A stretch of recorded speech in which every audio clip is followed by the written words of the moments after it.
My company has worked with 100 plus entrepreneurs across literally every niche that you can imagine. And let me tell you something, most entrepreneurs never break past 6 figures. And it's not because they're not smart enough or that they don't have the right funnels or that they don't work hard enough. It's because they make these 3 mistakes over and over again. In this video, I'm going to tell them exactly what they are. The first problem that most entrepreneurs have is that they're addicted to starting instead of finishing. Now here we got to distinguish between 2 things. First things are opportunities, and the second thing is problems. The difference between an opportunity and a problem, quite obviously, is that an opportunity is something new. But when it comes to a problem is something that literally threatens the life and blood of your business. So a problem would be something like, oh, your sales team isn't converting. An opportunity is a new acquisition system that you can pursue. You always want to solve problems first over opportunities. But the thing is, because most entrepreneurs have shiny object syndrome, they're addicted to starting things. They're addicted to chasing all of these opportunities again and again and again.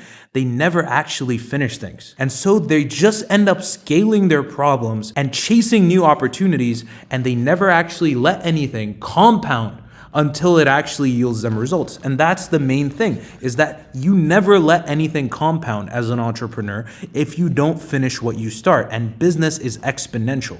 If you as an entrepreneur keep starting new things, your graph will look like this. You will keep restarting again and again, and you'll never be able to incur the growth that exponentiality yields. And because business is also based on momentum, every single time you switch, you lose that momentum and you never actually are ever able to scale. The second thing is that most business owners that fail work hard. They work very hard. And that means they work long, hard hours. A lot of time that they put in and a lot of effort that they put into their work.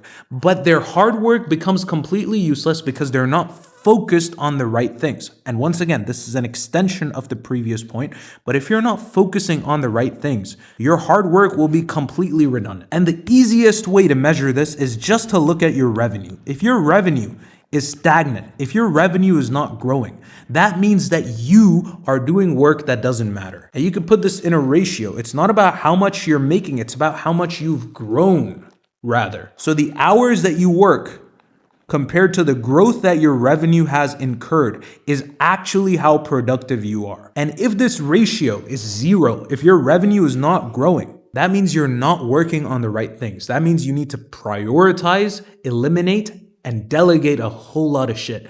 And most important of all, you actually need to execute properly. That's all business is truly about. If your revenue is stuck and you're not working on the right things. And this is just Pareto's principle. I'm sure a lot of you guys know this, okay? It's the 80-20 rule, okay? 20% of inputs yield 80% of outputs. If you can do 20% of the work, that means that you can cut your work week down by literally, let's say 20 over 100 is what? 1/5? You can cut your work week down to literally 1/5 of what it is, and you can get 80% of the shit that you're already getting done. But if you're not growing with your revenue, you're really not getting anything done. So you got to change what you do. If you're an entrepreneur that wants to focus on the right things, we are hosting a free 6-week focus challenge only for entrepreneurs. We're going to be starting in a few days. There's limited spots available. We're going to be giving you the accountability, prioritization, elimination, and execution required to get more done in 42 days than you've gotten done in the past year. So if you're interested in reserving your spot, left a link down in the description, go ahead and click on it. The third mistake that they make is that they believe that motivation is the root of their problem. So they keep waiting for this ocean. You guys are about to see my beautiful drawing, okay? This is an ocean.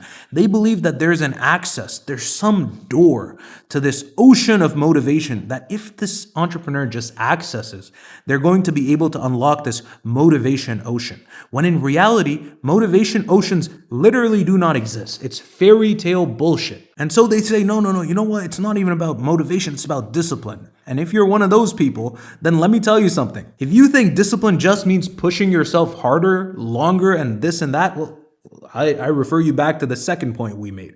Hard work is useless if you're working on the wrong things. But I do agree with this in the sense that every single time a lot of these entrepreneurs sit down to work, they go on Slack, they go on Twitter, they check their emails instead of doing real work. But the thing is this, top 1% entrepreneurs don't rely on motivation and they don't even rely on discipline. They rely on something called accountability. And again, I don't want you to hear this from me. I just want you to listen to them. To your point, even of alternative education in general, when you say, hey, you could learn the stuff on YouTube, et cetera, et cetera. The issue that we're solving for is not that it's not a knowledge gap. The issue is an accountability gap, is that people don't do stuff. We know what to do, but we can't do it because we don't have anyone observing us and anyone holding us accountable. When you have someone looking at your stats, when you have accountability calls, it's like there's no running anywhere. You know what I mean? Accountability is important because that's how you're going to get leverage. That's how you're going to get credibility. It's also how you're going to get equity. And if you have high accountability, that makes you less replaceable. So if you create an environment of accountability, you're going to make a shitload of money. That's it, ladies and gentlemen. If you liked the video, check out some of the other videos. If not, I apologize for wasting your time. Goodbye.